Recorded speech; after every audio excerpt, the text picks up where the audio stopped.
Okay. Okay. I know. I've been there, I know, and you've been there. If I decide to go to camping, Oh, I can do that. Fun one play. Good morning. Thank you all for being here. Just wanted to advise the audience that our Board of County Commissioners will be opening their meeting in room 215 this morning with the intent, as noticed, to take immediate action to relocate that meeting to this room. So they will be down shortly to start the meeting. And also we have public comments as well as one public hearing. We're accepting people to sign up for related to the moratorium. If you're interested in speaking, please let me know as soon as possible. Thank you.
9:05, as we voted to recess and reconvene at 9:05, so I'll call this meeting to order at this time.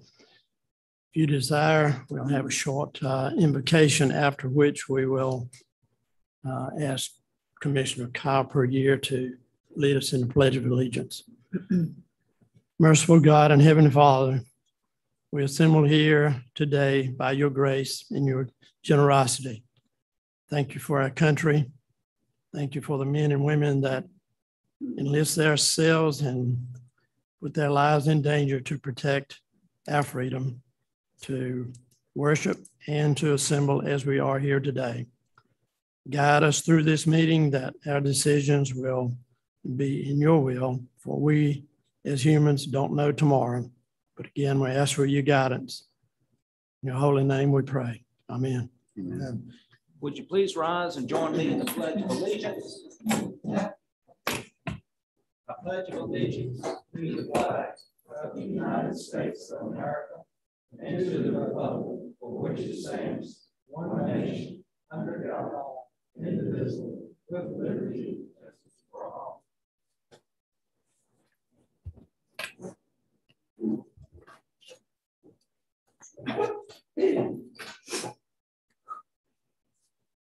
First, is there any discussion, adjustment, or approval of the agenda as presented? Move for approval. A motion to approve as presented. All in favor say aye. Aye. Opposed? None. Motion carried. Item number 1 is the public hearing that was continued from July 12th, August 2nd, and to August 16th regarding the Berea solar application and request. Some comments at this time, Mr. Attorney. Mr. Chairman, thank you. Good morning, all. Brief comments from me solely about the procedure. The rest of the hearing and it is pretty clear. The applicant's attorney and I are in agreement on this. It's pretty clear from the transcript of the first part of the public hearing on this matter that the board voted to reopen this public hearing for a limited purpose, and that being to facilitate site visits by individual commissioners if they wish to the proposed site of the solar system. So I will be asking later a question about that and about one other thing to each of the commissioners for the record. But there cannot be additional testimony. One had an opportunity to call for testimony under oath for the record. In the public hearing previously, the question has been asked, why are all these good folks, the experts, supporting the application here? And here's the answer to that. When the commissioners see fit to close the public hearing, each commissioner is always, the chairman recognizes them, have the right to make comments and to ask questions that are relevant to the matter, including to, if they wish, to the applicant's attorney or their experts. It's the only reason, as far as I understand, that these good folks are here. Mr. Chairman, I'm happy to answer any questions about the procedure. As I just alluded to, at the current time, you will recognize me again to ask these 2 questions to each commissioner for the record. I think soon after that, it would be appropriate a motion by one of the commissioners to close the public hearing. Okay, so at this point, is there anything else you need to add? Just those 2 questions, and I think I can do that after the public hearing is closed. Of course, as stated and as on the agenda, we are in that public hearing at this time. And maybe at this point, it's a good point to hear from Well, we need to close that public hearing. Right, Okay. yes, I'm sorry.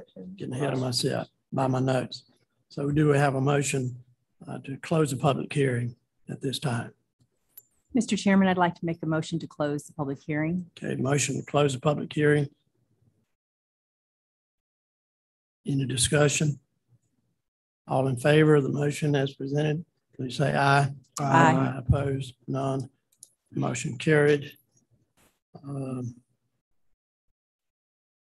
And by your comments, we're okay to comment right now? Sure, I need to first ask those two questions. Okay, go ahead, sir. Here's question number one. Each of you were offered the opportunity to visit the site, as some of you requested. I know some of you have done that, so Mr. Chairman, if I may, let me just go around the table. This question asks each commissioner to answer this question. And the answer is yes to the first one. I have to follow up. Commissioner Sam, starting with you. Did you visit the site?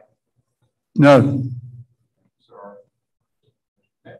Yes, I did. You visited the site? Yes. And would you please state for the record who else was present? Attorney Terrell, and forgive me, I cannot remember the other young man's name that accompanied us. Rex Young were there, and they escorted me. They drove me around the perimeter of the proposed site. Did you have a conversation with them while you were there? Chat, yes. And if you say generally what was said, please. Just comments on the topography.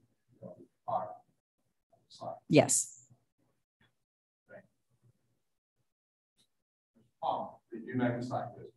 I have not been on site. I only rode around the perimeter.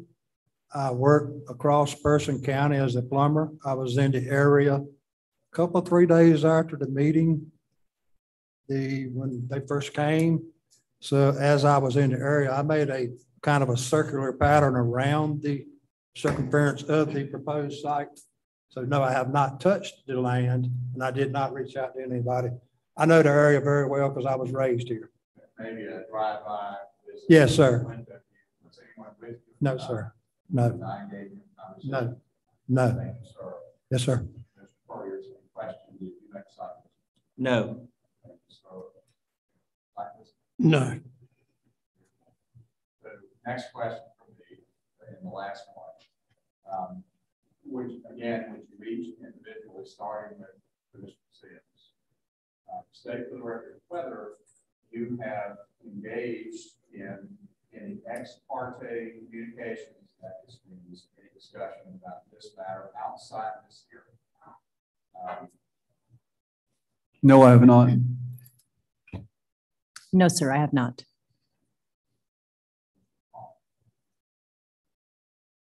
Anything that you think fairly could be construed as engaging in ex parte communications would be good to disclose. Then state what happened.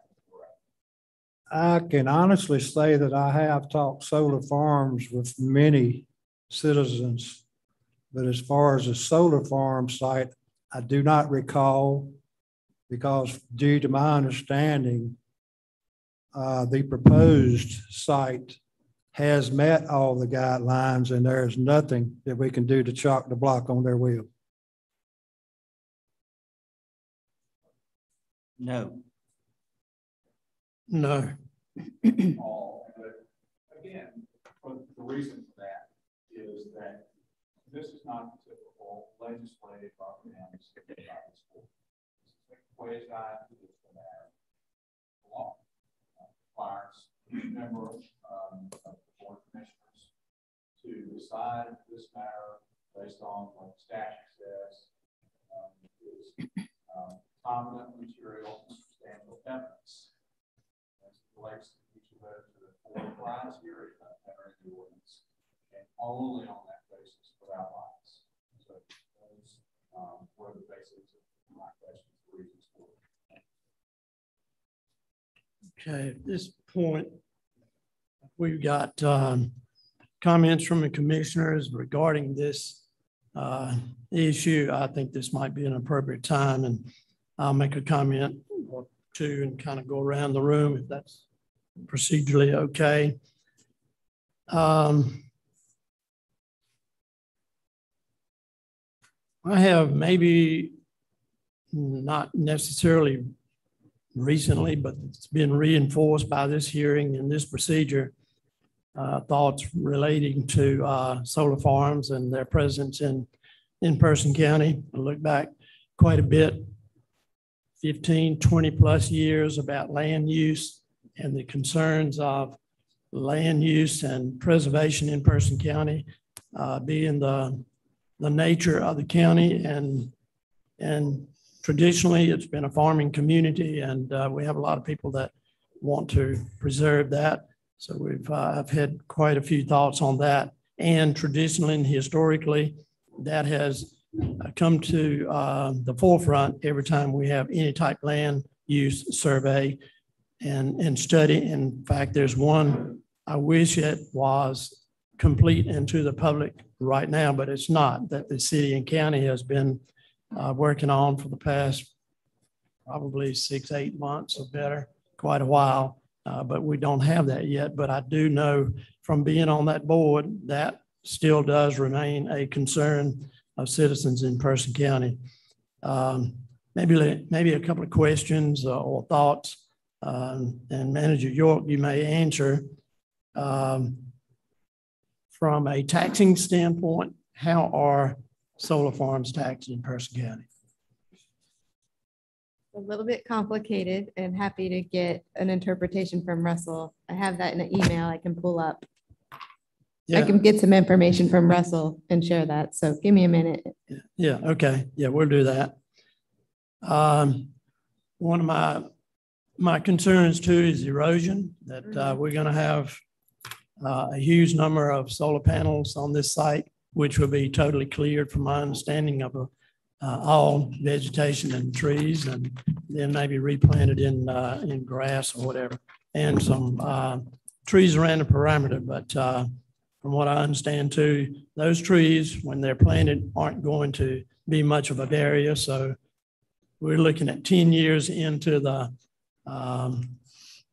plan for the solar farm, which might be as much as a third or more of the life of that solar farm, with people not being able to, or that being able to shelter that from view. But that's just a point. And I do wonder about erosion that would occur under those panels for that very long period of time. But my greatest concern, and we brought this up several years ago with solar farms, and at which point we had really no guidance for decommissioning. And so at that point, we did make some changes with policy and procedure. But to me, decommissioning remains a major concern. The likelihood of these farms changing names and owners is very real and most likely, and it will occur. And we don't know down the road how many times a solar farm might change hands. So how does the succession go with that? And whose responsibility is it to maintain everything that's put in this manual related to the construction and maintenance of a solar farm?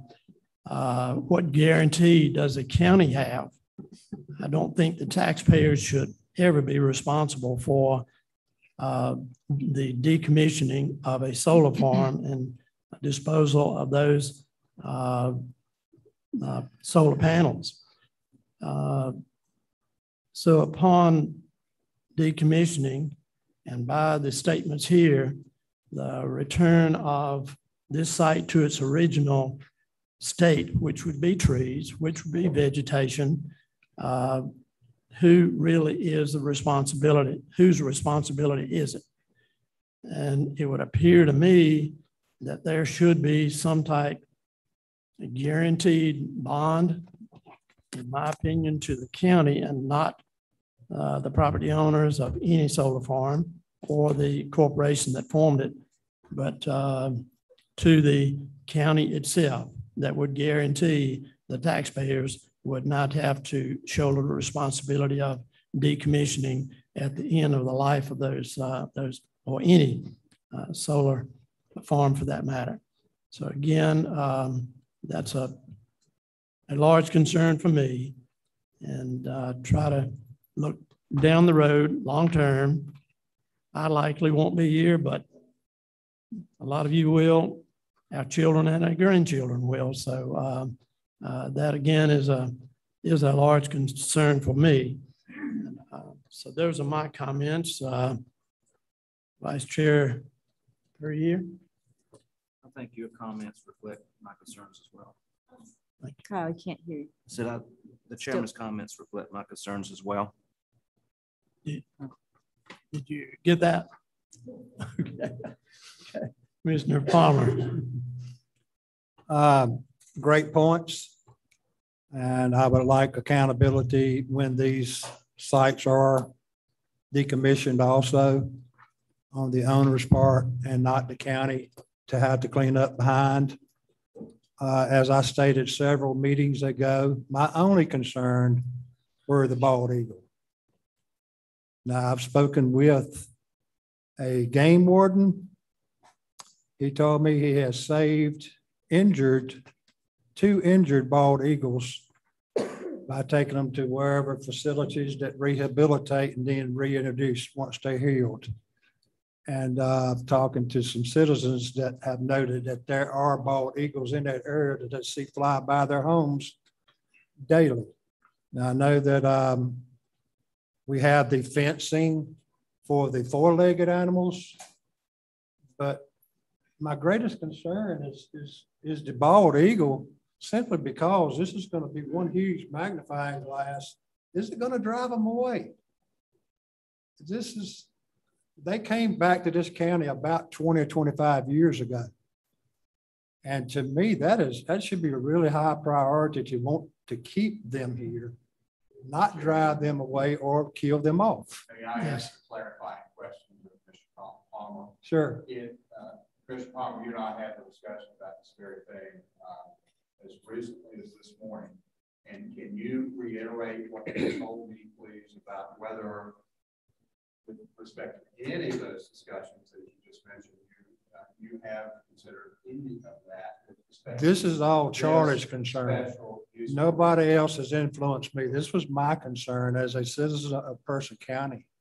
Yes, but is it accurate that you told me this morning that you were not considering any of that with respect to your decision on this special use permit? I told you this morning that they had met all the criteria.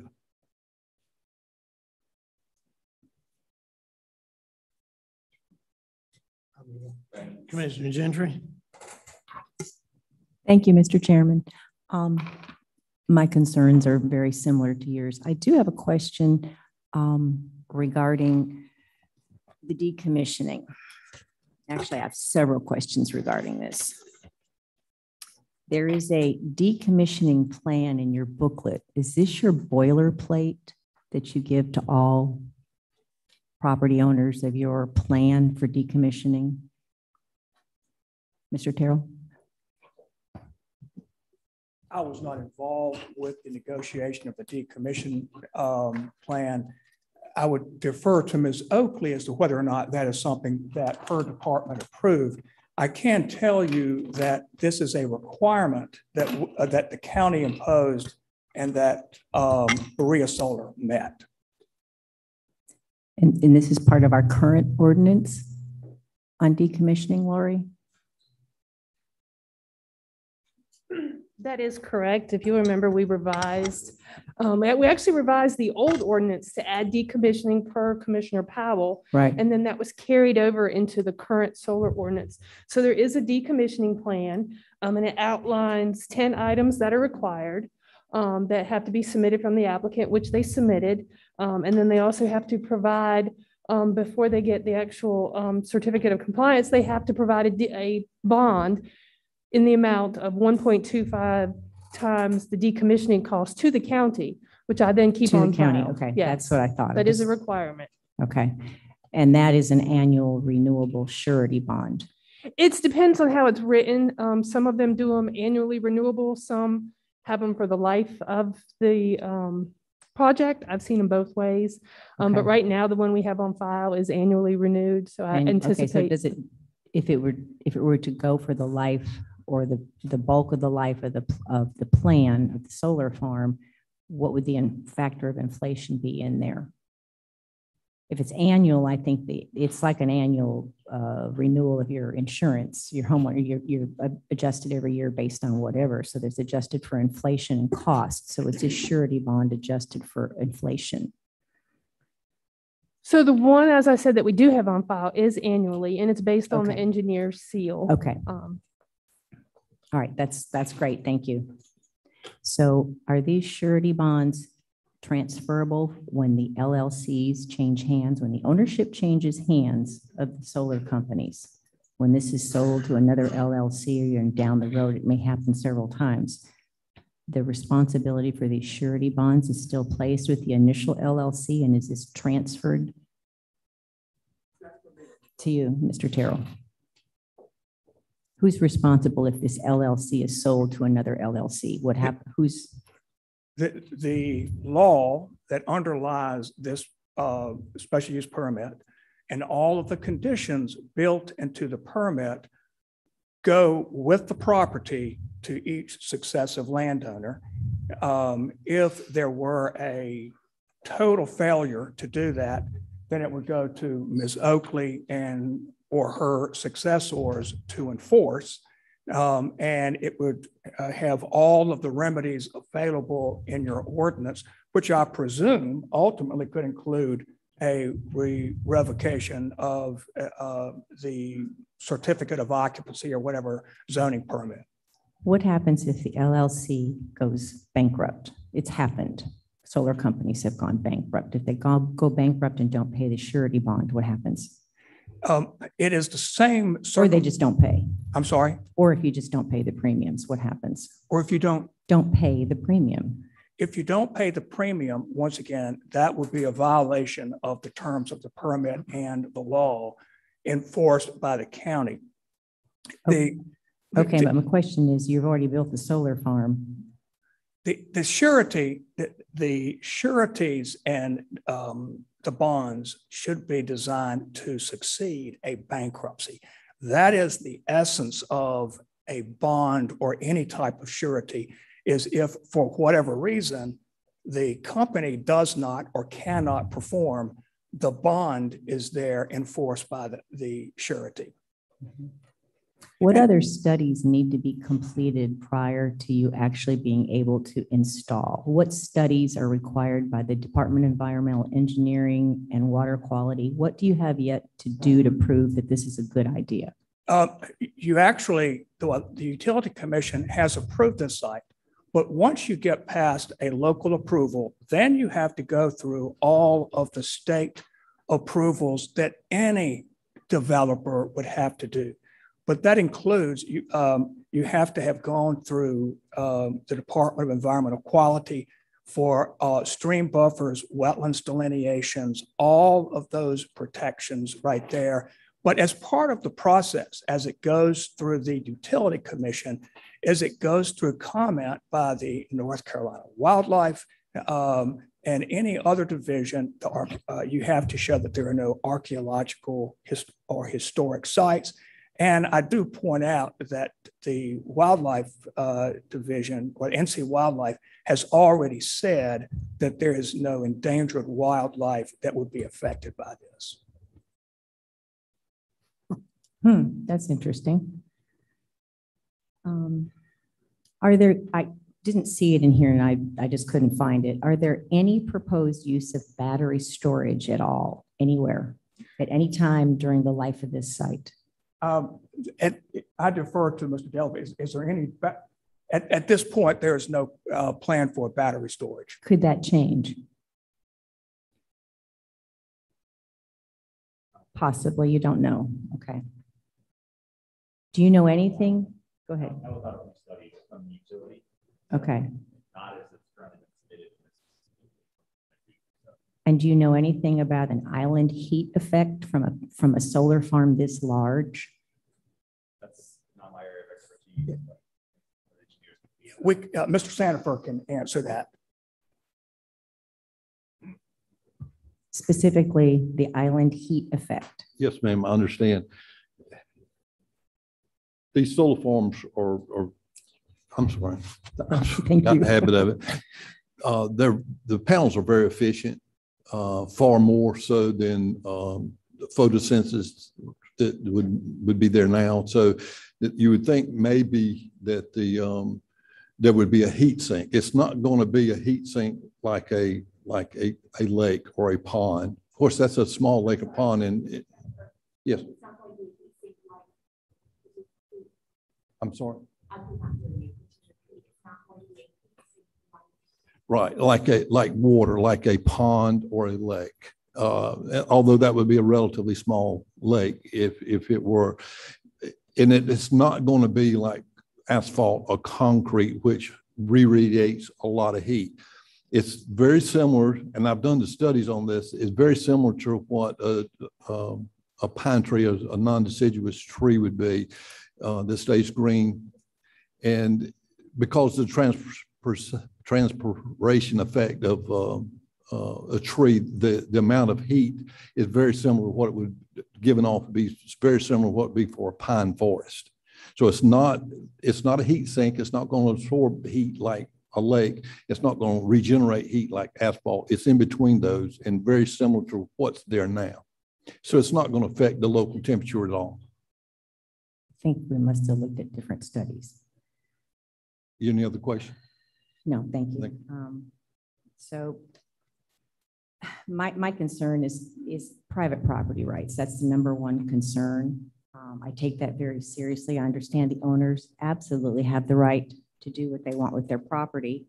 But also at the same time, I'm thinking a solar contract in effect give up an enormous amount of control over your property to the solar company. And enormous amount of your rights for the time. My other concern was, are these thin, I couldn't remember, these thin film or crystalline panels? Crystalline, okay. So they have less toxic metals, lead, copper, things like that. Less of them than the thin film? They have none of them. Okay, so that right there makes them less valuable for recycling. So which means most of these panels, because those heavy metals or whatever, those metals that are recyclable aren't there, then there's no market for the recycling. These end up in our landfill. So what we're looking here is we're looking at a solar wasteland pretty similar to our coal ash. There's nowhere to go with it. So I'm very concerned about the long-term effects. We don't know. We've never had this. We're just now in this country coming to a point where solar farms are coming to their 20-25 year mark. We really don't know what the future holds for these. And I think we need to be very careful moving forward, proving this large of an impact on our county. I mean, this Person County is 392 square miles. With this plan and the ones that the solar farms that are already there, it would be over 2% of our land mass engulfed in solar panels. And I'm very concerned about that. Commissioner Sims. Thank you, Chairman Powell. Thinking about this over the weeks, I know Commissioner Gentry mentioned this just a few minutes ago in her comments, is that, I think about the landowners. It's their land. We're sitting here today basically making the decision on that property, their land. And I know it's, the ownership there's my land. I ought to be able to do what I want to do on my land. And I thought about that. I also thought about, decisions we make. This is a decision for all of the solar panels that farms is 20, 25 years is a long time. And when I hope that whether panels are put up or not, that the landowners will not regret that 15, 20 years from now, because they're basically locked in to that contract.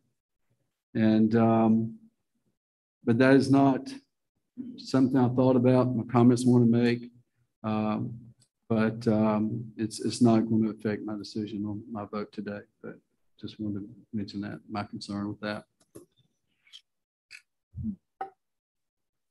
Any other concerns, comments? I'm happy to try to answer a question about the tax. Yes.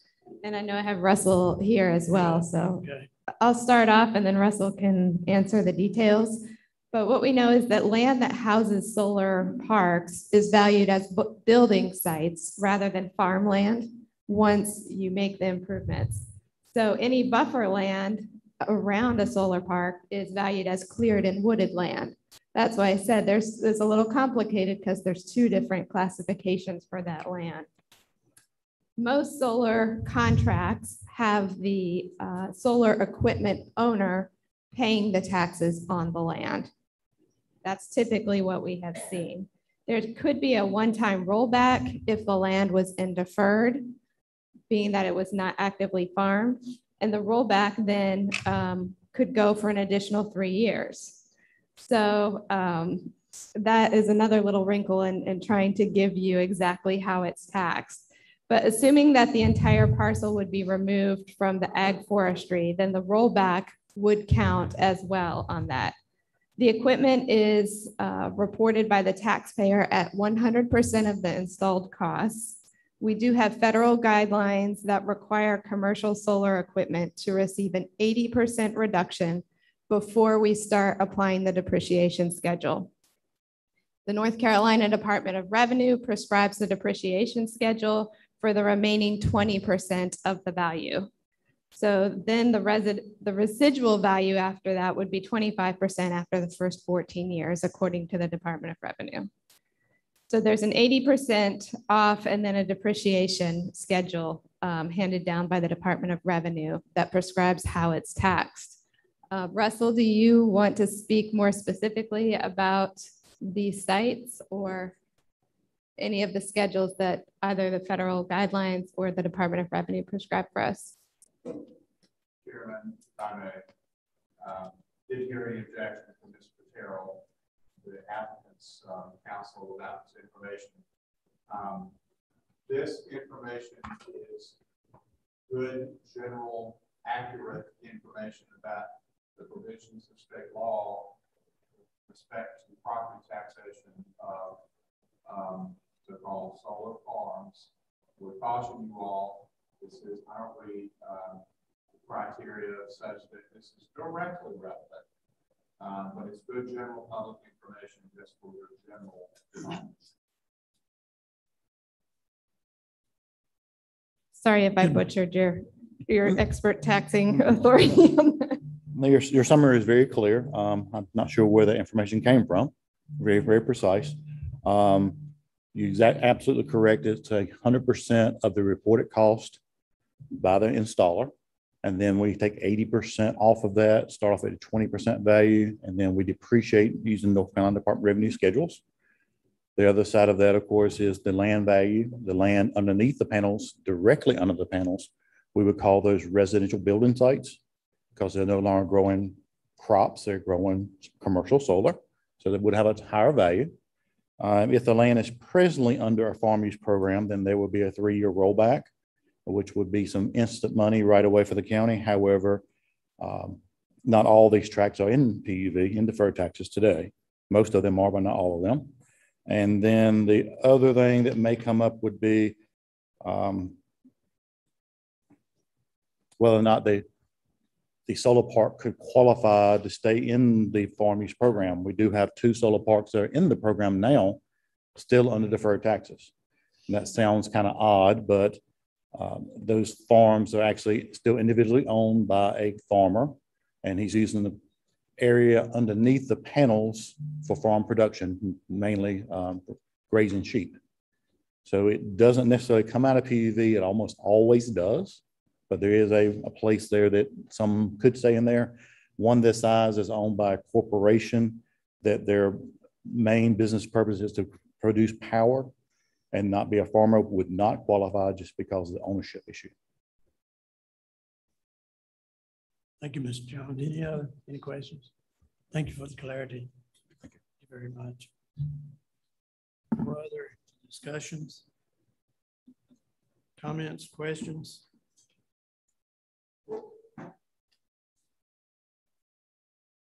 So then item number 2 on our agenda would be consideration to grant or deny the request by the applicant. What's the pleasure of the board?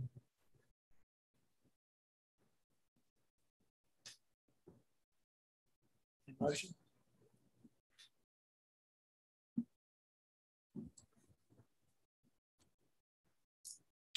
Mr. Chairman, this is a very difficult situation for the board to be in. I think we all know that.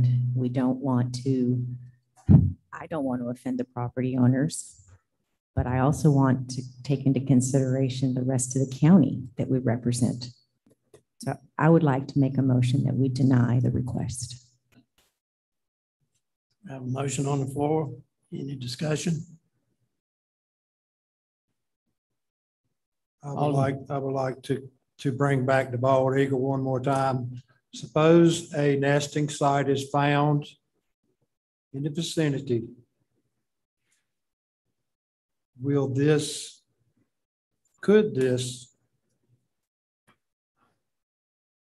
downsize the scale of the solar site itself, if and when found? If that's appropriate to ask this question now. I don't think it is. Not part of the equation. Any further comments, questions? All in favor? Chairman, if I could, please. I was hoping Ellis would jump in. This is a special use permit request. You have 4 findings of fact. That's right. Yes, so if you do make a motion, if it doesn't meet one of the findings, if you could indicate that for the record, please, because there are those 4 findings. I don't know if we have the presentation, but the 4 findings should be on your staff report. Thank you. Thank you.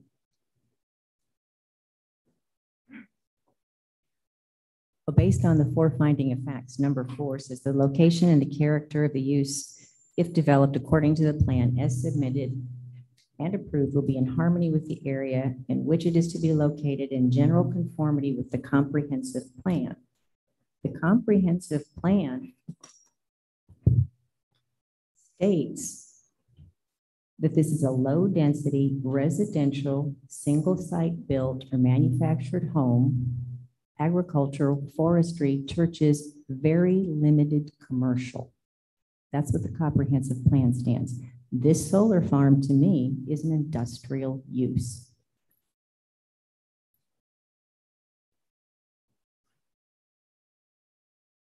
Madam Clerk, you have that.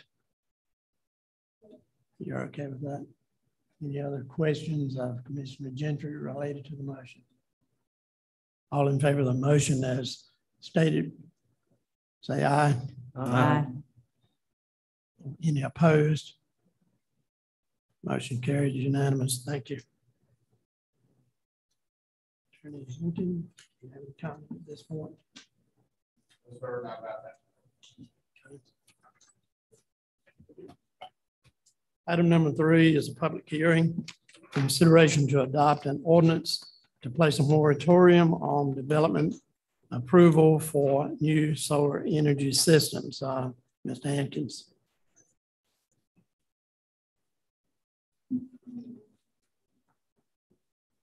Sorry. Yeah. Do we have a motion to go into public hearing? I missed that point. So moved. A motion to go into public hearing. All in favor say aye. Aye. Opposed? None. Motion carried. And now, Mr. Hankins, I'm sorry. Thank you. Gotcha. So the subject of the public hearing, ultimately, wishes next to the line, is a proposed pause on for consideration of development applications for solar systems. So if I may, Mr. Chairman, let me make some general comments about what is proposed.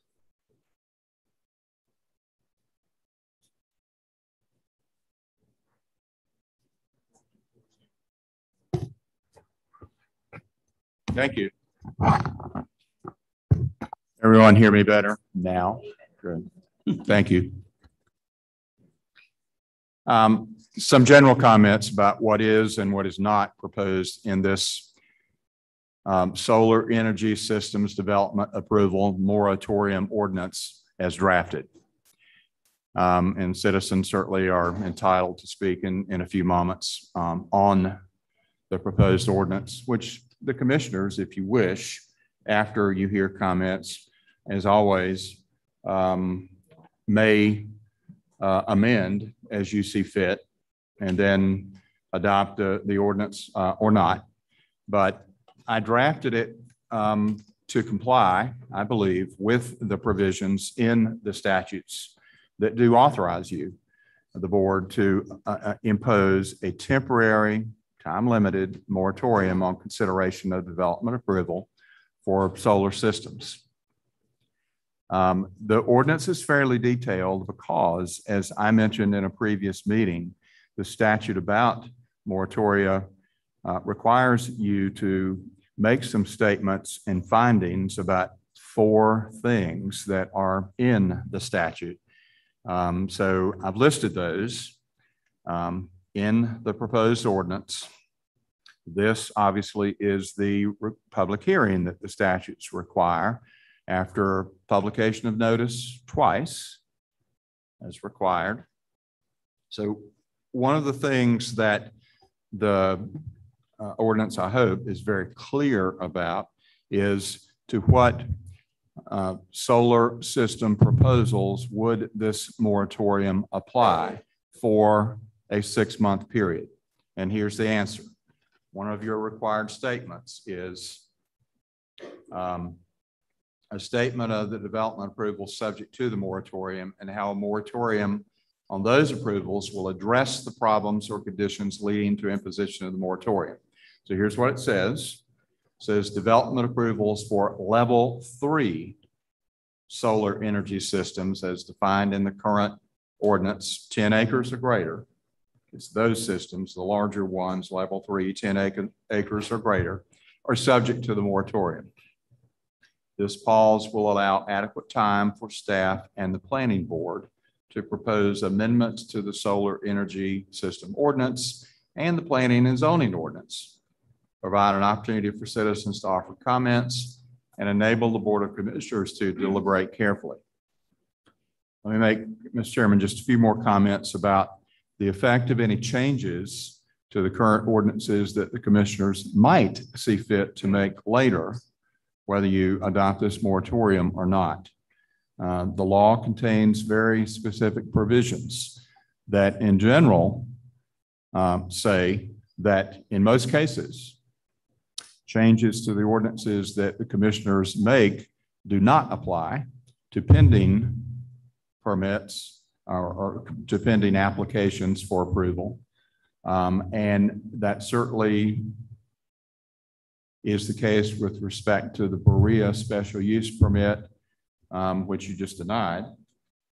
It also is the case, for your information, in the opinion of myself and my law partners whom I consulted, that the moratorium, if you approve it, also does not apply to the rezoning request that is about to come to the board, I believe, on the September 7 board agenda. And the reason for that is very simple. Ultimately, changes to the ordinances that the board might make later would not apply to that application, that conditional district zoning application. So as a practical matter, it would make no sense for the moratorium to apply and have the effect of pausing your consideration of that application for 6 months. So that is exempt from the moratorium ordinance. Mr. Chairman, after citizen comments, I am certainly happy to answer questions, and after the public hearing is closed, certainly happy to answer questions commissioners might have. Thank you. Thank you. So at this point, do we have? Yes, we have 3 individuals signed up to speak in favor of the consideration to adopt the ordinance. No one in opposition to it. Okay.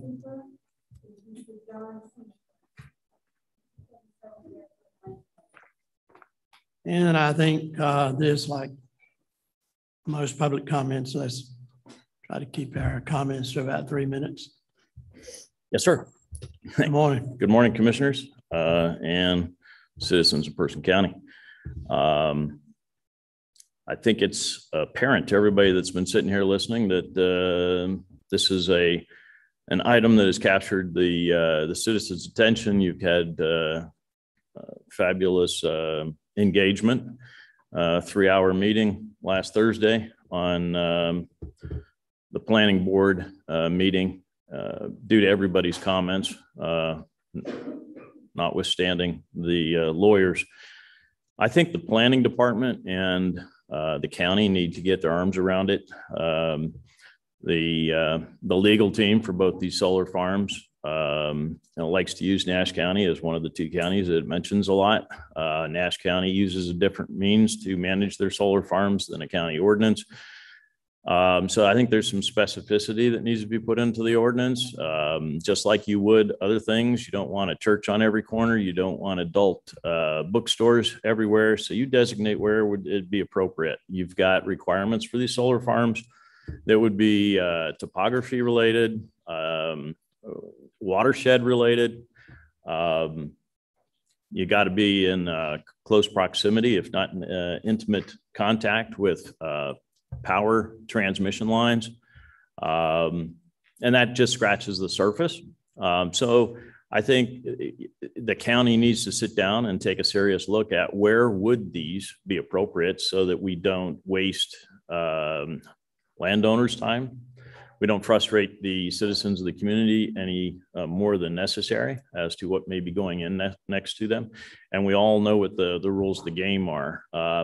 I commend the team for getting us where we did on this topic, knowing that this was something that got tossed over the fence by the state. And so now you guys are learning how to go through this process as well as us citizens as we watch it, trying to understand that process and the limitations it may put on us in engaging with you guys directly on these topics.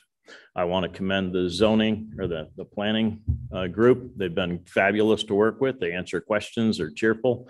One of the best groups I've had the honor to talk to within the county. So I am in favor of this moratorium to allow us to do just that, figure out how we're going to set fees, establish location, manage, decommission, all that is associated with these solar farms, even though they're not farming really anything. I appreciate your time and I appreciate the seriousness in which you guys all approached this topic. Thank you. Thank you, sir.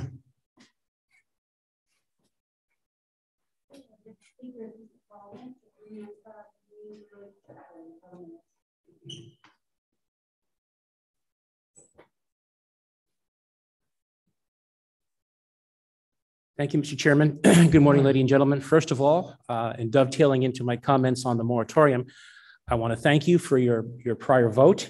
I salute your courage. You have let it be known to this applicant and to all of them that Person County is not willing to allow its precious farmland to be ravaged and turned into aluminum and glass covered wasteland. So thank you for that vote. On the moratorium, it is so evident that it's necessary. And again, I salute your wisdom in doing this. We need time, ladies and gentlemen. We need time to get our head around this whole thing. The whole concept of turning farmland and woodland and pasture land into aluminum and glass covered wastelands is open to serious question. And we need to put a fence around this. We need to constrain it, let it apply in areas where it makes sense. And in Person County and rural counties, it makes sense to put this, and urban areas too, it makes sense to put this on places that are already disturbed. The huge malls that are down to the south of us, acres and acres and acres of macadam, okay? It makes a great deal of sense to put solar panels above those types of places, above large industrial buildings, even on individual rooftops. But in rural land like this, it is a real serious problem. It may make sense out in the desert where so many of these things actually are already. None of them have lived up to their promise, but nevertheless, they're there and they are generating power. But to destroy our farmland for this makes no sense. So I salute your wisdom in doing this. I encourage you to adopt it. And I thank you for what you're doing for Person County. Thank you. Thank you.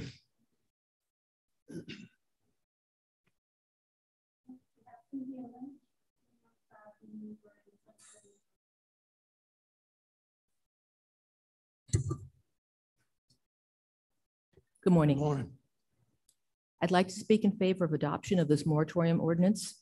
The language in support of the moratorium includes sufficient reasons for its passage. In addition, a list of issues that should be addressed by a solar facility ordinance was presented to the Board of Commissioners in September 2020. Most of those items were not addressed. It should be noted that this was also the time of the cyber attack experienced by Person County. It would be reasonable to consider that this may have had a negative impact on producing a comprehensive document in a very short period of time. Now we have a chance for these issues to be revisited and given the proper consideration should this opportunity to revise the ordinance be granted. I would like to make a comment about a portion of the wording in the proposed moratorium ordinance. That portion is, the Person County Solar Energy System Ordinance adopted in 2020 includes sufficient buffer and setback requirements that can only be satisfied by large projects. Those requirements were intended to mitigate potential detrimental impacts, but might have the effect of increasing the acreage of some proposed projects. My comments about that are that the problem is not that the buffers are too large, but the number and or size of the panels is too large for the site. I understand developers have noted they need to acquire more land to accommodate the buffers. An alternative solution would have been to use fewer panels. Now, I suspect the developer would counter to that statement that they need a certain number of panels to make the solar facility of sufficient megawatts to be attractive to the utility. I would reply that that's the applicant's problem, not something that needs to be addressed in an ordinance. If I want to build a larger house, I must purchase enough land to accommodate the size of the house. Now, the current solar ordinance, as you know, has 3 levels. This ordinance is about level 3, which currently applies to 10 acres or more. Now, of course, we are now seeing applications for sites 80 to 100 times that size. It would seem reasonable that there should be additional cautions in reviewing sites of those kind of sizes. Should this ordinance be adopted, I would strongly urge the board to seek the assistance of experts with technical experience in solar panels and battery storage systems to ensure the resulting ordinance language includes the proper safeguards for this type of equipment. As I've noted, I believe that more than sufficient reasons to adopt this ordinance has already been stated, and I urge this board to do so. Thank you. Thank you. No others? We're done. I wouldn't mind hearing from Lori on this. So should we do that before we close this public hearing? Which place should we? Mr. Chairman, I believe you can do it either way. If the planning director has comments that she'd like to offer on this, she certainly can do that. I wonder if you do hearing. and what those might be. Thank you. But then also, when you all close the public hearing, you certainly, as always, are free to, if you consider the item on the next item on the agenda, you're free to ask whatever questions you might like. So if you don't mind, your thoughts, your comments on the moratorium. So the case that came before you this morning was our first level 3 that came through this process.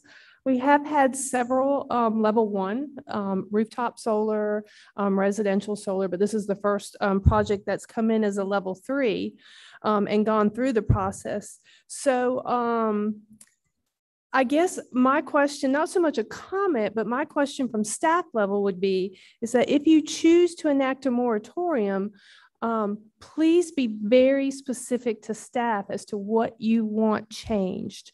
Because we went through this process last year and we involved the Farm Bureau, the EDC, the Airport Committee, Planning Board made changes, and then it came to the commissioners and it got tabled and we made changes and we adopted what we thought was the final product. So I would just ask that be very specific as to changes that you would like to see, so we can make sure that if in fact you adopt this moratorium, that we bring you what you would like to see before this moratorium is ended.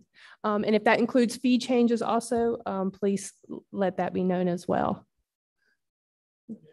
For your comments and insight. Any questions? Anyone? Okay, do we have a motion to close the public hearing? So moved. Have a motion to close the public hearing. Any comments, questions? I'm not sure if this is appropriate time, but looking at the map of solar farms in Person County currently, could I use the size of acreage? Could I just give you what I've found in my research? No, sir, not at this time. Is that correct? Yes. No, sir, at this point. Okay. Okay, so we do have a motion on the floor. All in favor say aye. Aye. Opposed? None. Motion carried. Item number 4 is consideration to adopt an ordinance to place a moratorium on development approval for the new solar energy systems. What's the pleasure of the board? Mr. Chairman, I make a motion that we approve the moratorium, putting in place the limited moratorium. We have a motion for approval. Any discussion or comment? All in favor of the motion as stated, say aye. Aye. Opposed? None. Motion carried. Mr. Chairman, if I may, Yes, and particularly in response to the question from the planning director, this is certainly not the last opportunity for the Board of Commissioners to provide guidance to staff on some issues that you would like staff to consider and to do research about. Obviously, this is a matter that will require a good bit of discussion between staff and the planning board in fashioning ultimate recommendations to you all, possibly, that might lead to changing the current ordinances with respect to level 3 solar systems. But please do, I share her request to you all that you please do start thinking seriously about potential changes that you would like more information about, that you'd like the staff and planning board to consider. I know the staff and planning board would find that welcome and helpful.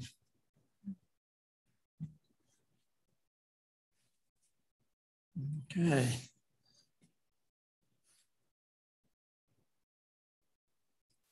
Any other thoughts or comments? At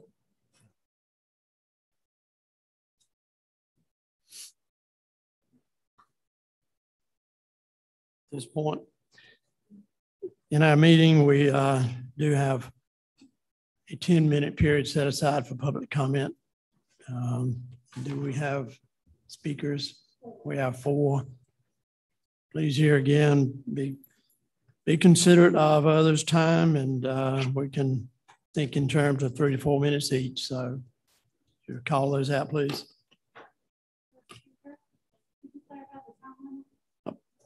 4 minutes. Let's go with 4.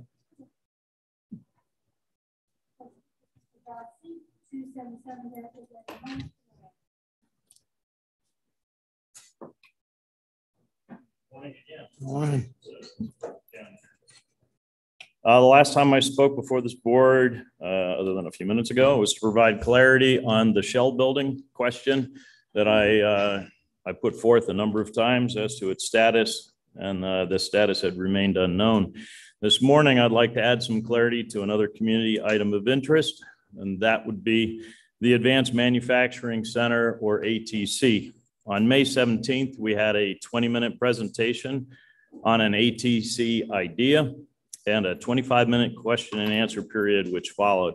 I'm not here to talk to you about the importance of the ATC or the efforts by local businesses, boards, committees. Since May 17th and the passing of the 2021 budget on June 7th, there's been a general understanding within the community that you commissioners denied a funding request of $500,000 by PCC. My question is this accurate? First, I'd like to say that it's not. It's false. That's not a fact. It's actually a lie. Prior to May 17th, the only request was for $25 million. That's 38% of Person County's total funding, annual funding. And the county only received any information about the $500,000 on or about May 17th, and it was not part of PCC's Capital Improvement Plan, or CIP. For those who wish to challenge this assertion, go to 1 hour, 38 minutes, the point in the video on May 17th, and listen to the dialogue between the county manager and the PCC president. Another odd note during my review of documentation was that between May 17th and June 7th, only 3 of the 5 commissioners were contacted by the president of PCC regarding the ATC. Information that was requested and discussed by Commissioner Gentry ended up being provided to Commissioners Powell, Purrier, and Sims, but not Commissioners Gentry and Palmer. During the question and answer period, the PCC president responded that the $500,000 were for land acquisition, design, engineering, and architectural plans. The county manager stated it was difficult to approve funds for land, engineering, and plans when the location had not been selected, or more importantly, was not submitted as part of a formal request for county funds. And here's the rub. No formal request was ever made for the $500,000. Why? We don't know. I see the county manager nodding her head. Thank you. In August of 2019, we're going back a couple of years, there was an email within PCC about getting the feasibility study completed as soon as possible. It actually said 45 days. As PCC was being driven to provide feedback and information to the Board of Commissioners at that time. Imagine my surprise when during a 2021 meeting, budget meeting this spring, it was learned that the feasibility study had not yet been provided in whole or in part to this board. Now, why should the board be expecting it? The taxpayers through the board authorized funding of the study, for which the original contract was $25,000 not to exceed. I saw the contract. What did it cost in the end?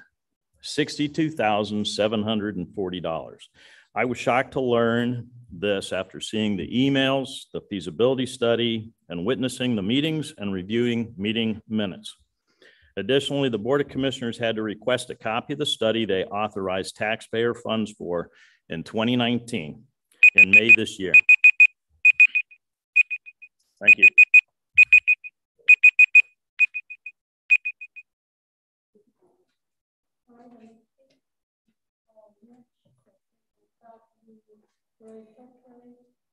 Thank you. Thank you, Mr. Chairman. I'll use my time. Thank you. Where were we? I was shocked to learn this after seeing the emails, the feasibility study, and witnessing the meetings and reviewing meeting notes. Additionally, the Board of Commissioners had to request a copy of the study they authorized taxpayers' funds for in 2019 in May of this year, nearly 2 years later. Here's an expert from the PCC plan. We will share, this is the plan from 2019. Actually, yes, this is the notes from the email in 2019. We will share the findings of the study with the college's Board of Trustees, with the EDC, and of course, with commissioners and county staff in early January 2020. I might add that this is prior to any cyber attack or COVID.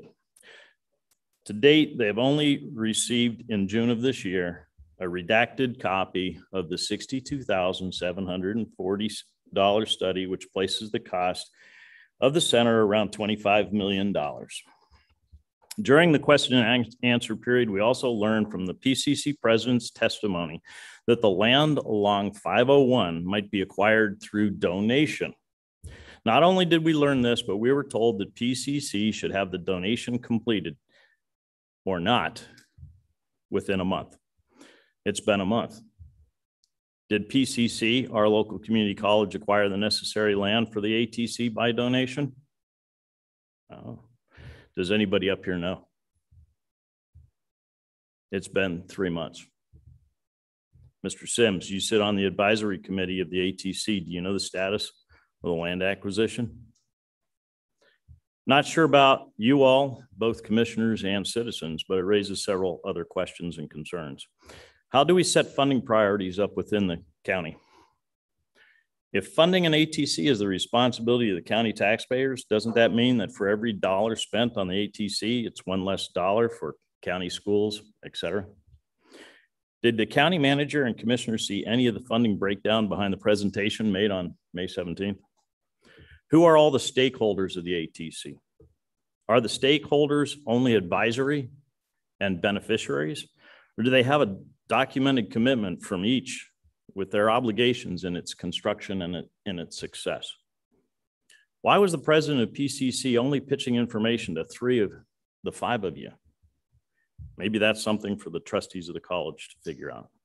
If federal dollars through the state are providing $10 million, then why was PCC's CIP at $25 million to the county taxpayers? Why hasn't the Curious Times covered this and asked these questions? Hoping this helps and it sheds some clarity on a topic of the ATC and what is and is not happening regarding it. Clearly, the value of the ATC to both industry and to PCC is apparent, with a secondary benefit to many of the county taxpayers. After reviewing the efforts of the businesses and PCC, this is not critical of their work. It's rather a reflection of the transparency of what budgetary requests have been made and disclosures have been made or not made regarding the ATC. I appreciate everybody's time and attention on this important and current topic. If anyone would like to discuss this information that I've presented, feel free to reach out to me. I am glad to be of service, and that is today's public service announcement. Thank you. How about third? Yes, we have 2 more. Okay. The next speaker is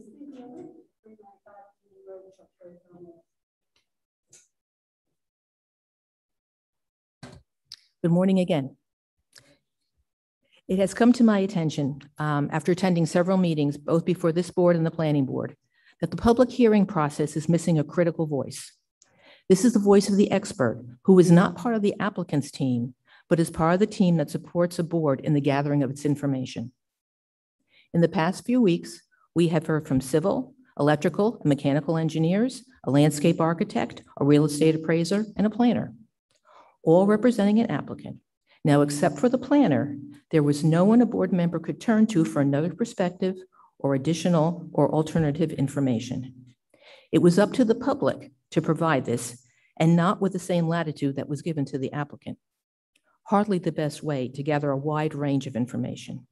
In fact, in this past application, there was just testimony today that could have and would have been countered had the public been allowed to speak. It also provides an unfair advantage to the applicant. If an applicant is providing expert testimony and the board denies the application and the applicant takes the matter to court, the only expert testimony on the record is that which supports the applicant's request. The judge is given very little to support the board's decision. As an answer to this, there are governing bodies who have put into place regulations that allow the board to require applicants to place monies in escrow to cover the cost of experts. This way, tax dollars are not spent. The applicant is providing these funds. These experts are hired by the board to provide a more independent source of information and views on aspects of the application. Now, this is not often done, but it is available to the board if the board feels the additional sources of information are needed. I suggest the board research the viability of an option such as this. It is unreasonable to expect the board to be an expert on all issues, nor is it reasonable for this to be a responsibility of the public. In a related issue, I would like the board to consider what expert help could be provided to the county planners as they work on the solar ordinance. This is not only a land use or zoning issue. There are a number of technical issues to be aware of if the ordinance is to protect the public and the environment. Thank you.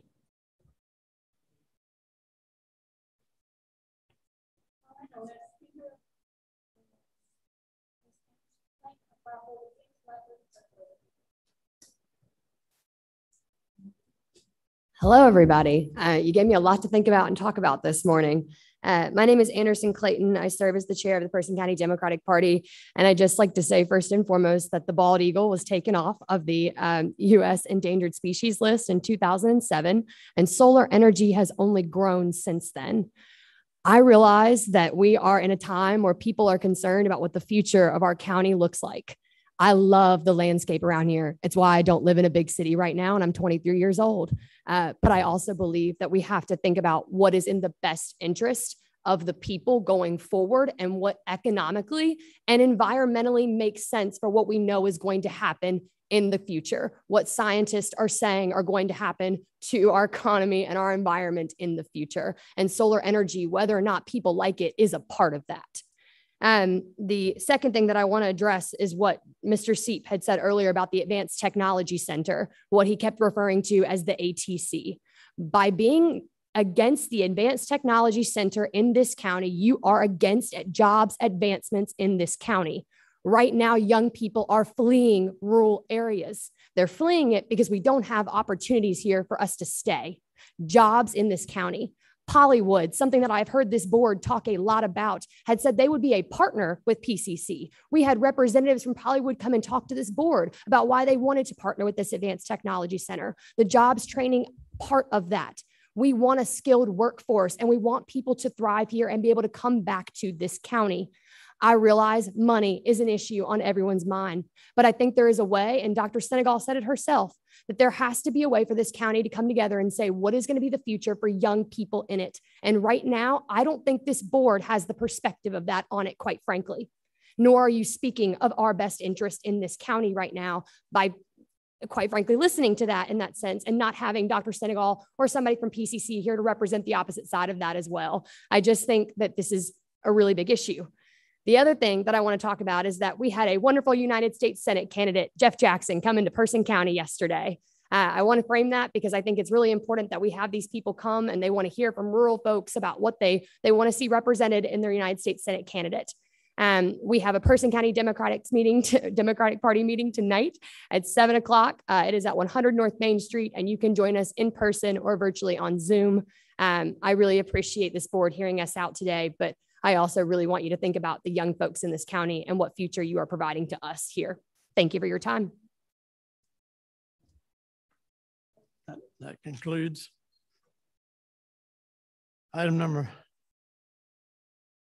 5 on the agenda is discussion, adjustment, approval of the consent agenda as presented. Do we have a motion? So moved. I have a motion for approval. Any discussion? All in favor of the motion, please say aye. Aye. Opposed? None. Motion carried. New business, item number 6. Option for updating county planning ordinance. Ms. Oakley. Mr. Chairman, members of the board, you should have a memo for me that was dated July 29th of this year, in which I was asked about updating our current ordinances since they are a little bit somewhat outdated. So really briefly, I just want to go over this with you, this information that was requested of staff. So we have many ordinances that we enforce in our department. Obviously, the one that comes before you probably the most often is the planning ordinance. Some people call it the zoning ordinance. That was actually adopted in 1991.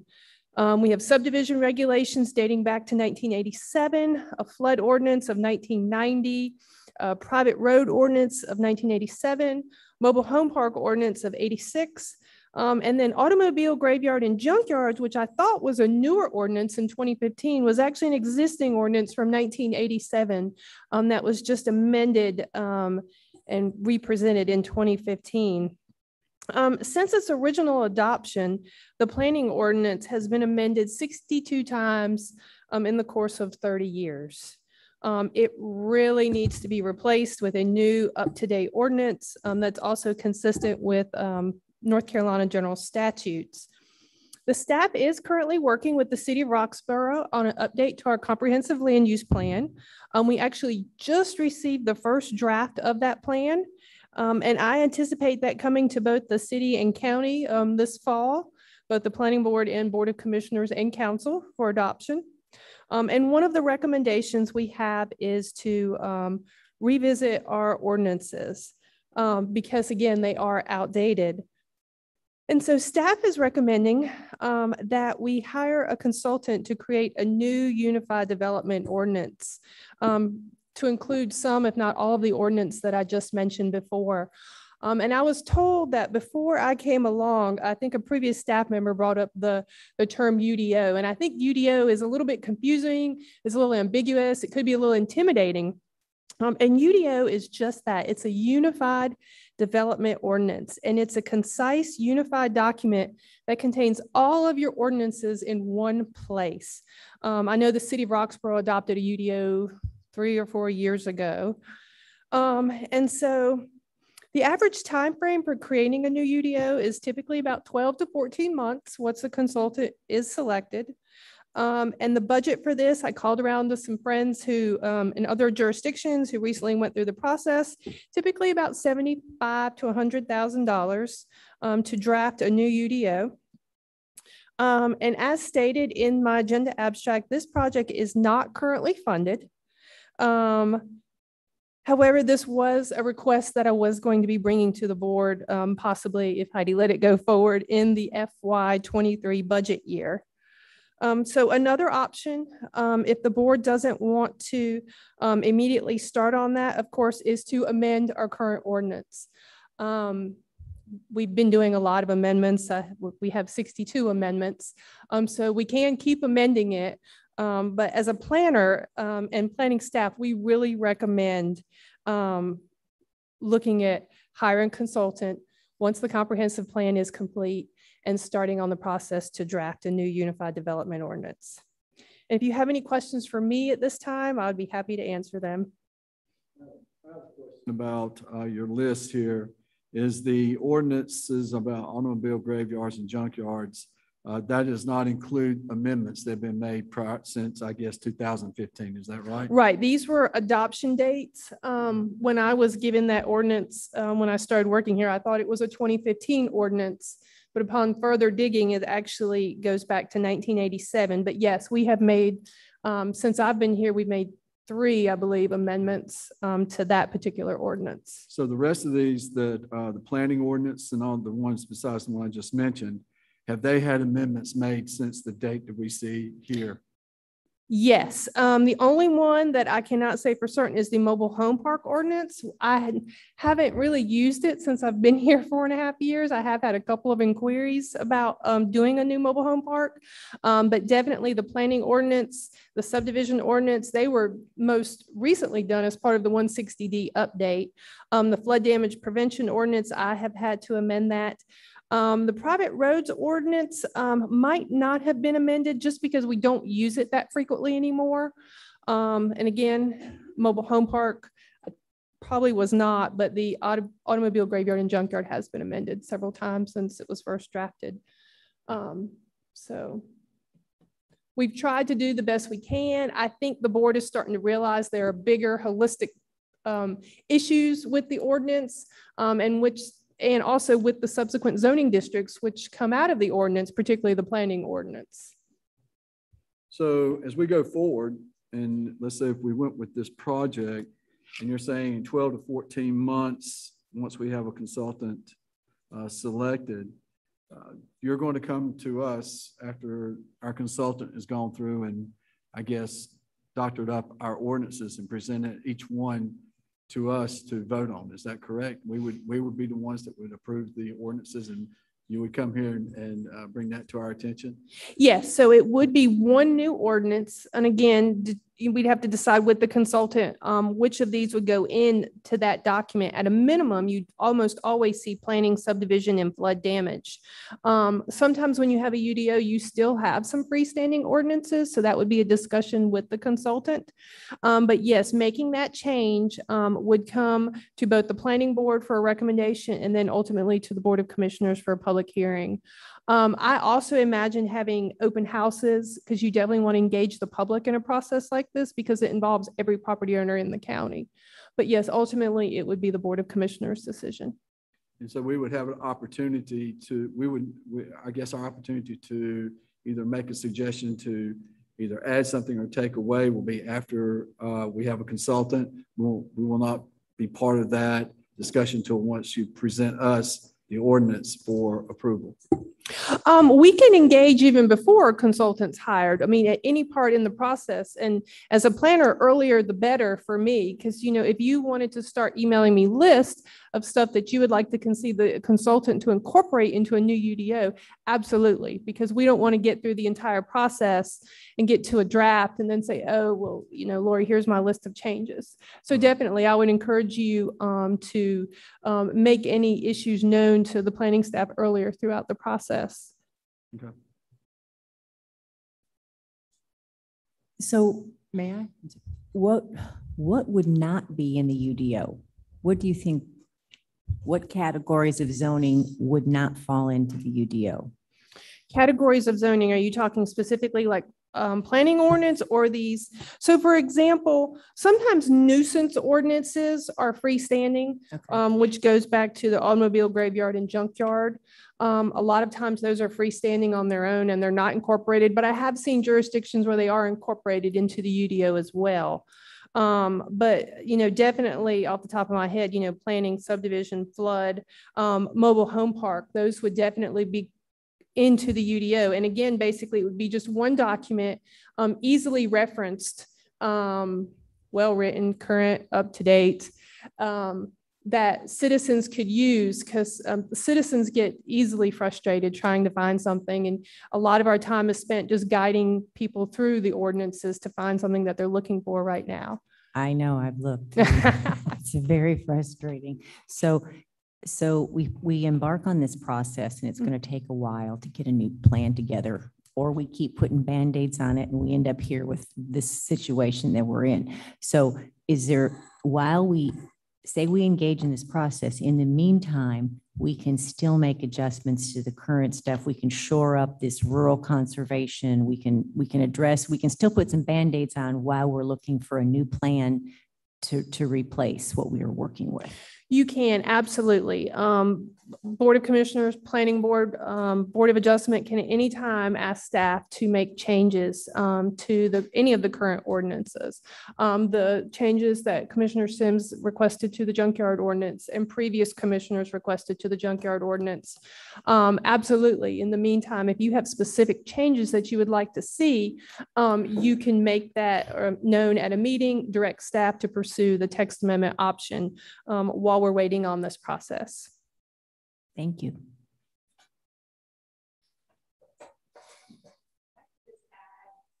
We actually looked about 5 or 6 years ago at doing a UDO. We got 3 quotes from consultants. I presented that at a joint city county meeting. The commissioners at the time decided that they did not want to make that level of investment, and there were no huge issues that they wanted to change. Excuse me. But the city council decided to move ahead on their own. We were trying to do it jointly. So they did go ahead and embark on a UDO. They have one. If we decide to go down this road, it might be another opportunity to talk about potentially partnering with the city to have one consistent ordinance. That might be something else we want to look at, but that was what we had proposed initially, was a consolidated UDO that would be sort of a one-stop document for all planning and zoning issues in both city and county. just something else to think about, but we can start this process. It's a very long process. Will take a lot of time, and you can still make amendments as we go, as issues arise. I personally think it would behoove us with the change of business climate, the direction of growth that's happening in the state, the direction of growth that's coming our way, whether it be industry or residents or any type of business. I think we need to be prepared for the next 10 years, and we need to have a better plan in place. So I think it sounds like we're going to finish up the comprehensive land use plan this fall, which might be a good opportunity to then embark on a UDO process once that's completed. I think that's sort of what we're tentatively hoping, is that finish one and then launch into the next. Yes, that's what staff's recommending. can we find the money? Can we what? Find the money to pay for it? It would take an appropriation out of fund balance for that level, but Okay. we could certainly do that. Okay. So it is currently unbudgeted. Right. Any other comments, commissioners? And we may not need the full amount depending on the requirements of the consultant. We may not need the full amount in this current year. If we're just going to start the process halfway through the year, we might be able to use a lesser amount to get us started and then come back later. Maybe just a thought. Lord, I compliment you and your staff for working with this board and the citizens regarding their concerns on issues that do come up, and we've handled those fairly well, I do believe. And as noted, of course, we aren't doing one every month, but we have made changes over the years as they did arise. And we're looking at an unbudgeted amount here, and the joint city county planning that's coming up. And I don't know exactly what that date is. The date has been mentioned, the fall, but I don't know. Does that mean September or? So for the comprehensive plan, we just received the first draft late last week. And right now we're in the process of scheduling a meeting of the steering committee, probably 2 weeks out, because we would like to get their input before we bring it to planning board and commissioners. So originally I was thinking September and October to the commissioners, but now I'm thinking that might not be realistic. So it might be October to the planning board and November to the board of commissioners. There's always a need for change as things change. I mean, change happens, takes place. We can't control that. And we have to respond or react to that. My question is, should we just put a hold on this until that report is released and then look into the potential of a joint effort with the county and city and then make a decision on this? What we might want to do is go ahead and solicit some proposals from consultants so we have those in hand. And then once we hopefully adopt our comprehensive land use plan, then we're ready to make a decision on working with a consultant. And that's something that staff can do in preparation for that discussion. And doesn't cost anything. Doesn't cost you anything. Okay. Chairman Powell. Yes, sir. I would like to comment. I think we're way behind in a lot of different areas as far as planning goes. This is very evident with the recent lack of proficiency as far as getting inspections and homes built. Person County is growing. The numbers, I forget what they are, but the number of residents has increased. So I think it's a great idea to move forward with future planning to not be caught off guard as we have been recently.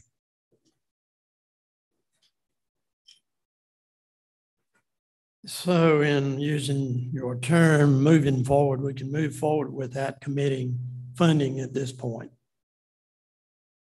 Is that?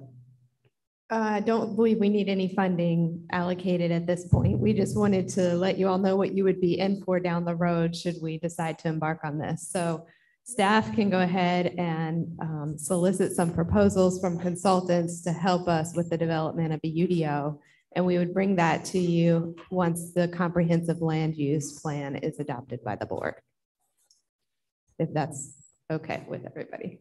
And I would like to, again, we just, as commissioners, we certainly need to be aware of our ordinances and things that we, as you said, make amendments to. So it's before we, this is going to take some time, but we still need to think about, we run across issues, our citizens have got concerns, and we do some investigating. If there's some ordinances need to be changed or amendments need to be changed, we just need to continue on that process.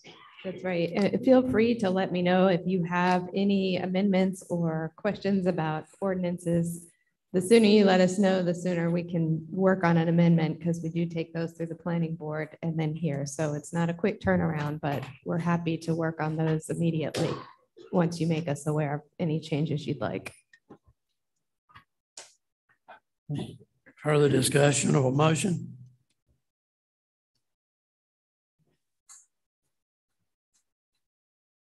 Well, is this the appropriate time to make a motion that I'd like to engage in soliciting consultants for the prospect of having the new planning ordinance process started sooner rather than later?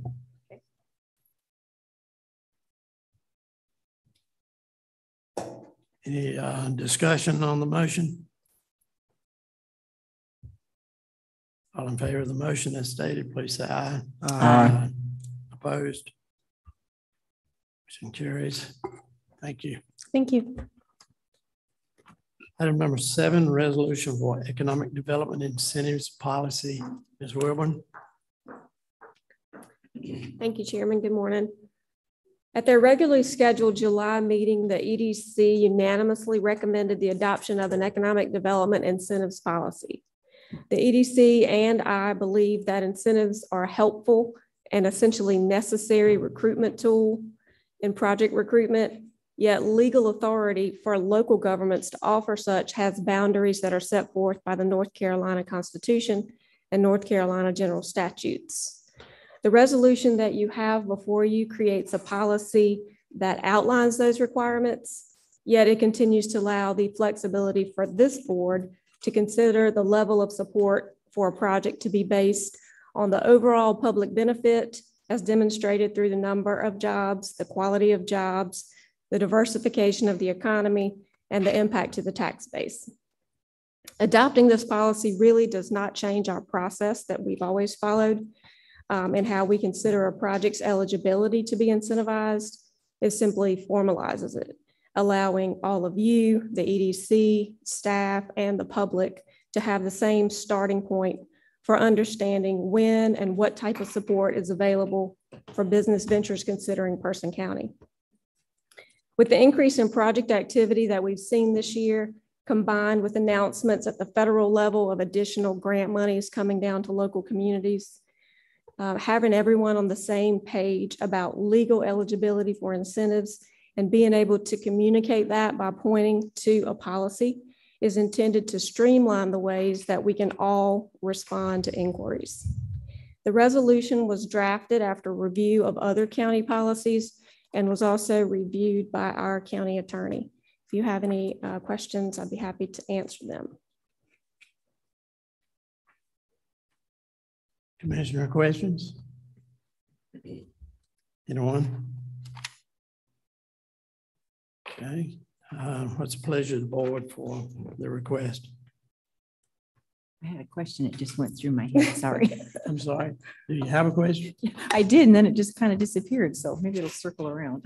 Well, we'll take a motion. We'll come back. This doesn't affect how someone would look at us, whether they say, oh, that's their policy. It's not good enough. We're going to pass.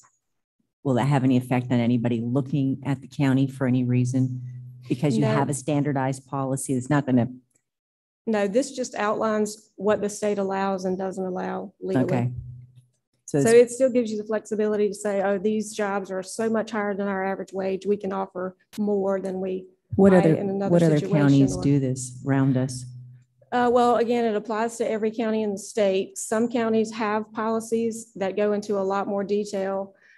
Typically in urban areas, with less land and more development, they would require higher levels of participation from companies for different things before they would incentivize them. Most counties do what we have here, and they say, reach out to us for more information. But they have that flexibility to have. Okay, so like Rockingham or Wilson or similar counties of our size have a policy like this that's already kind of there. They're utilizing it. Yes. I mean, they all have these same stipulations just to go by. Can you share what other counties you looked at that had this policy in place? Well, Chatham has been the county that's been held out by the School of Government. So they had a formalized policy that did a ranking system, but now they have removed that from their website and said, we want you to reach out to us, but these are the things that we can do. We can incentivize jobs above average wage, creating capital investment. And so similar to what we're doing, we're saying these are the criteria you need to meet for us to have the discussion, but please reach out to us to have the discussion. And these are the limits that we're allowed to produce, to put forth publicly. I'm sorry. These are the limits, whatever you're putting out there, that's the ceiling that we're allowed to offer. We don't have a cap on what can be offered. Okay. There is, it's based on what you can pull back in from, tax revenue over a certain amount of years. But that can be calculated into a formula, and you can still have a broad percentage range that you can incentivize based on. So this is a minimum entry. Right. This is just to say that if you're creating jobs and they're full-time jobs and you provide benefits, and these jobs are the average wage above our county's average wage, then we can incentivize competitive projects. Okay. Regarding this request, I make a motion that we accept the economic development incentives policy resolution. motion to accept I didn't hear you, Dirk. I said I make a motion to accept the resolution for the economic development incentives policy. Thank you. So we have a motion, further discussion? Hearing none, all in favor, please say aye. Aye. Opposed? None, motion carried. Thank you, Ms. Whelan. Thank you. Item number 8 is an addition of a public information officer position. Ms. Kathy?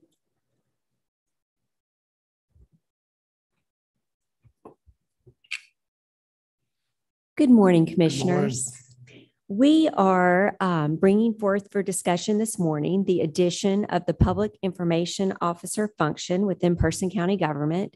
Currently, we do have a designated Public Information Officer, and that is the county manager. So she is responsible for ensuring that adequate notice is provided to the public of important information that is coming out for government decisions. We have a variety of means in which we communicate with the public. Our website is one of those. We have various social media platforms. I am currently responsible for the county's Facebook page and Twitter account. And then over half of our departments have their own accounts. So they're all sharing information through Facebook, Twitter, Instagram, lots of different platforms.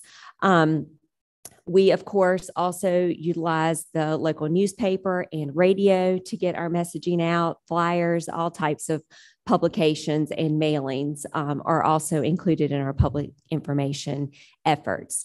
At this time, many people are involved in those, and we would like to propose that we consolidate, have one point of responsibility within the organization, someone who is dedicated to the public information function, and that it's not just a small part of their job duties like it is for so many others of us. And this is very commonly found in counties and municipalities throughout the state.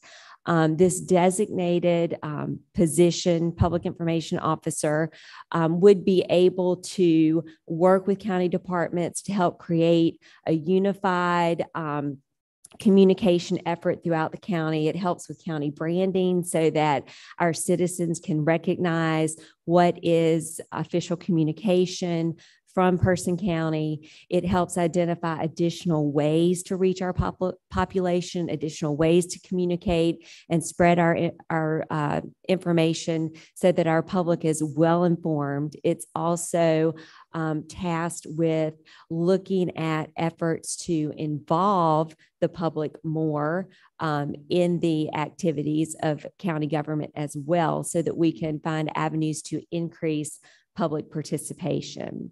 So I provided in your agenda abstract a comprehensive list, which still can be added or subtracted to from what could be expected from adding a full-time position. And I've also provided various cost estimates there for adding one FTE full-time position, an annual cost associated with that, or we can look at options for adding a part-time position, which of course would be at a lower annual cost. We could contract out this function. In that capacity, we have less of an ability to, we're just kind of relying on that person to come to us and provide their services, excuse me, versus a county employee where they're here within our organization and a little bit better tied in to what's happening. And then the lowest cost option would be to hire an intern to at least get us started if the board isn't ready to make the higher financial commitment at this time. We do not have funds budgeted in this fiscal year. So this would likely be an allocation of fund balance for fiscal year 22, and then we would budget for that ongoing in future fiscal years. So that is my overview. I'll be glad to answer any questions that you might have about this proposal. Why wasn't this brought up during our budget discussions? This wasn't a position that was submitted by a county department. This has just been in conversation with Commissioner Gentry about some ways that we can enhance our communications. What is in your budget for next year is an update to the county website. That is funded, and this person, if we have them, could play an integral role in that. Otherwise, the update to the county website is going to be handled by our IT department, along with each department having one person within the department that would help refresh the information. That's the way that we've been doing it. And as you know, when the cyber event transpired, the updates to the website have taken a back seat in terms of priorities. So we're ready to update that. And before we move forward with that, we wanted to see if this was a person that we'd like to have at the table to help create a more comprehensive communication strategy for the county.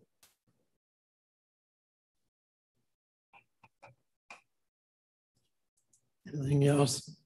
So what's the timeline on a website update? What's the timeline on that? I just got a proposal on that Friday evening, but I think they are planning to start later this month with a kickoff meeting. And then from there, I have to pull that email and look at what the time frame is. It's a several month process. Right. Are they giving you samples of other samples of what updates we could expect that the board would be able to see so they get an idea of? We can certainly bring that to you all, some examples. Just a snippet of, because right now our website is woefully outdated. Sure. I've initially when I went around meeting different department heads, and then I've gone back, to work with different ones and get information. And they've all said that having to put their update information into the website sometimes can take hours of their day when they should be working on their designated work in their department, because they're trying to upload stuff and keep their updated stuff. And I just think we need to have a one source, one person who gathers that information. And this is our calling card. People will look at our website. They will look at how easy it is to use, how much information they can get from it. I look at counties all around us, and we are woefully behind. So we have the choice of another full-time county employee. That is well, we're presenting, a range of options depending on how much you want to commit financially. We have nothing in place now, so we could start with an intern, or we could start with a contracted position and sort of, feel that out and see what that brings us if we don't want to make the commitment. But Commissioner Perrier is right. We don't typically fund full-time positions outside of the budgeting process. We've been pretty strict with departments to only submit those in their annual budget requests. So I think our recommendation is to start with something smaller, sort of feel this out as we move forward with the website update. The contract that I have not found the milestones yet. I have some of them on here, but it looks like the contract would remain in place for up to 48 months. I'll let you know exactly what those milestones are as I flesh this out a little bit more. I think we should approach it, start small and see how much progress we make and how much we like. I really think we should contract it out before we even think about hiring someone. Look at a contractor, send out some RFPs to see what is available. And then we'll see how it goes. And for next fiscal budget year, if this is the direction that we want to go with a full-time employee, because you have to look at, if you're looking at a full-time, you got to include the fringe benefits. So I'm sure these numbers are included in these costs, but let's see how a contractor goes. I think that since no funding had already been allocated for this particular project, and just come back with us with some results of what the cost would be for the contractors. And Ms. York, what was the comment you made previously about some funding someplace? We have funded in the upcoming budget a full update to the website. So contracting that out for a full refresh, that is already included in your budget. Do you recall what that number is? I don't have that right here. I'm looking at a draft, and I'm sorry Chris is not here to join It's okay. us. He's handling this. I know it's on the spot. That's okay. Is it in the budget? I think that it is $27,000 is what I'm We seeing. could handle the contractor at that estimated 20,000. Is that what you? The contractor then would be separate from this. This is the contract for the website update. Oh, okay. Okay. All right. The contractor that we would be talking about would then be a public information officer function to sort of help with overall communications for county government. The website is just one piece of that one tool of communicating with the public. So, and I would suggest that with the contractor option and the fewer hours that would be spent on this, with that option, they would mainly be focused on working with us to develop our communication strategy, start kind of pulling the pieces together, helping with get the information out to the public. But that would be kind of a getting it started, and what do we want this to look at going forward, kind of figuring that out in advance of the next budget year where we might want to consider the addition of the full-time position. So they would not be doing many of the things on this list, but helping us refine that and getting us started on a process that could be considered for the next budget year. So I have a question with the contract for the website. We have a contractor for that, or are we just saying we're looking, that's how much it's going to be to get the website information, and then we're doing that on our own? We're doing that with a contractor. Okay. We bring in somebody who does a full refresh of the website. Great. And then the maintenance of that over time has fallen back onto the departments to keep those pages updated and refreshed. Right. And so with the cyber incident, we have sort of stopped updating the website after a period of time. It's very incremental, very slow right now. So this contract would be to come in, do a full refresh of that. That is separate from the proposal in front of you for a public information officer. I just wanted you to know that the website update is moving forward regardless of your decision about the public information officer, and that has already been funded in your current year budget. Okay. So this position we're looking at, who will they report to? let's say intern, who would be their boss?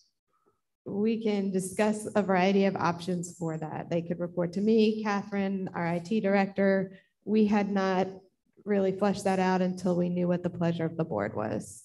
Okay, because I'm also thinking about how do we see the progression we're making is where we're getting what we're paying for basically. Sure.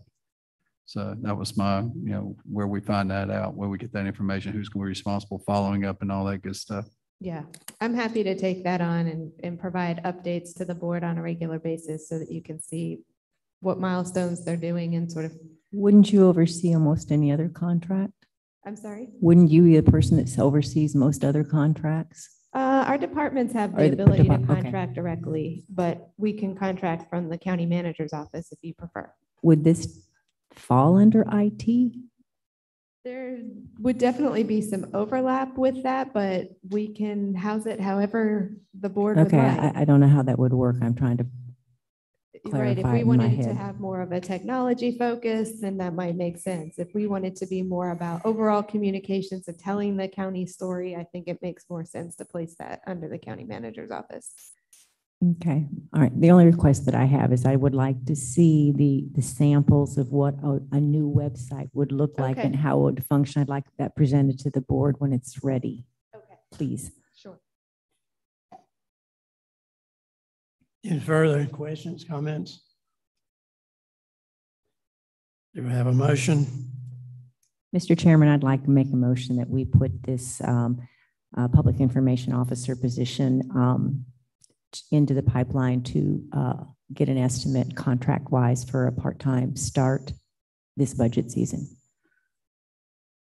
You mean when you say part-time, are you talking being A part-time contract? No, I'm talking about a contractor. Okay. Clear on the motion? Any questions, comments?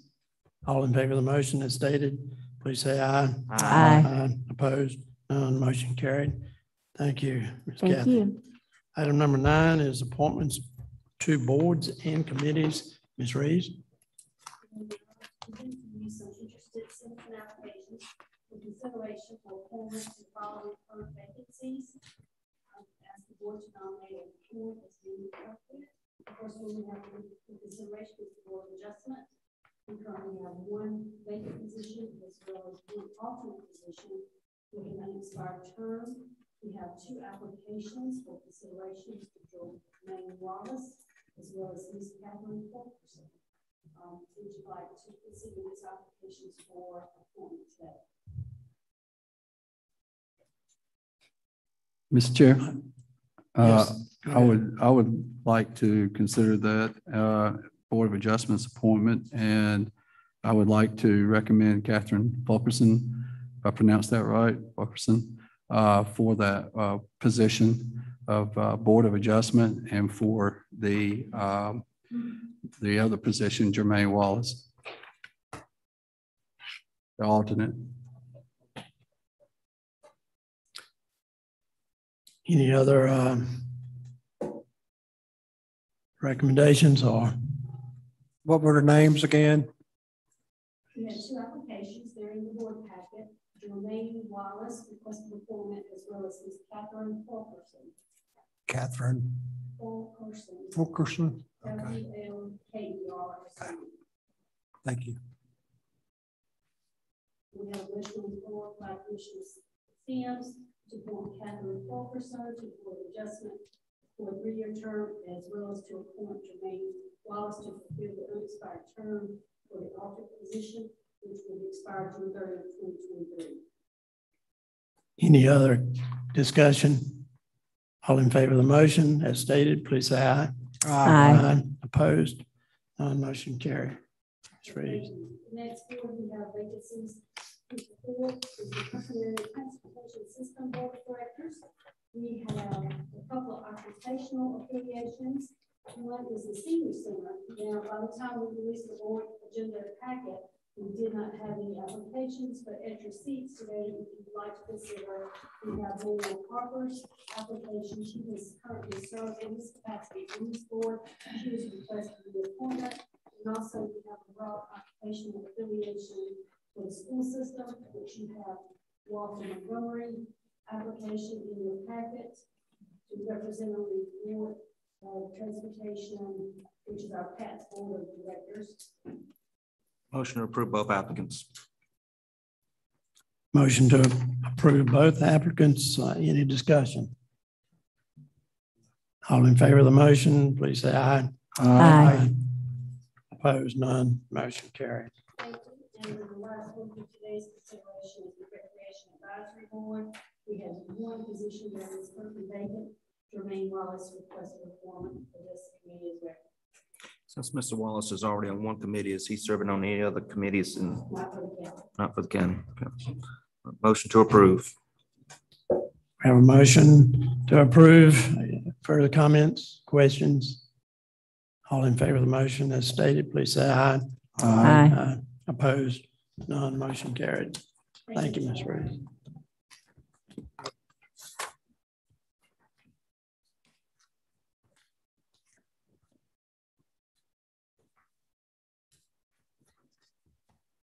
Next on our agenda is Chairman's report. I have none at this time.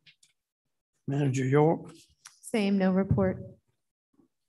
Commissioner Perrier. No report. Commissioner Palmer. Yes, sir. I had a long list last night, but I forgot all of it. But I want to commend everybody here today in this meeting for doing their due diligence and investigations into proceeding and making Person County a better county and a better county for people to want to move to and for development to come into. So I think we're doing a really good job in that area as a commissioner's board. Commissioner Gentry. I have nothing at this time, Chairman. Commissioner Sims. I have nothing. Thank you. At this time, we'll need a motion to go into closed session number 1 for the purpose as stated for General Statute 143-18.11A6. Do we have a motion to enter into closed session? Mr. Chairman, I make a motion, we go into closed session. Motion to go into closed session. All in favor, say aye. Aye. Opposed, none, motion carried. And we will adjourn to, we will move upstairs for the closed session. At which time we will adjourn our meeting there. Gordon, since PJ. That's okay. You can carry me up there. Oh, No, no, well,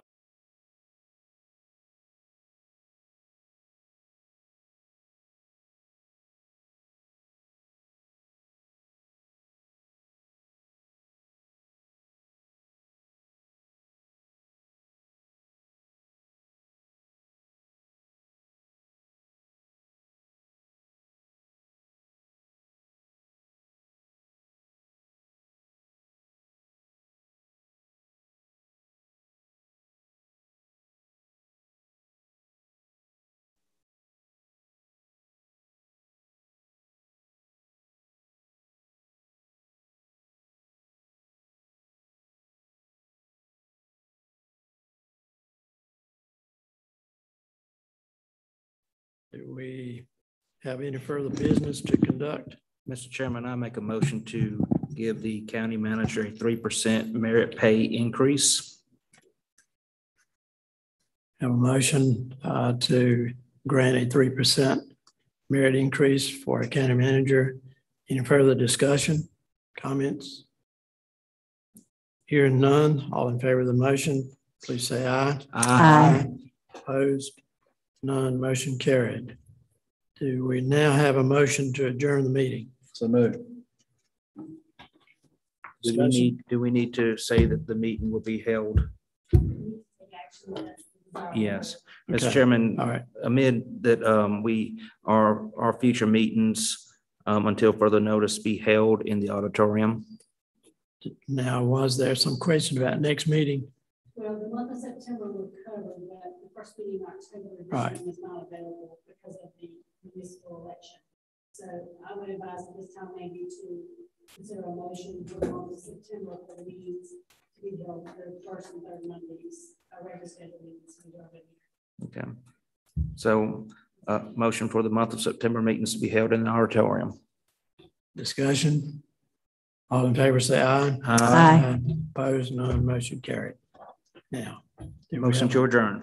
Motion to adjourn. All in favor, say aye. Aye. Opposed, none, motion carried. Thank you all.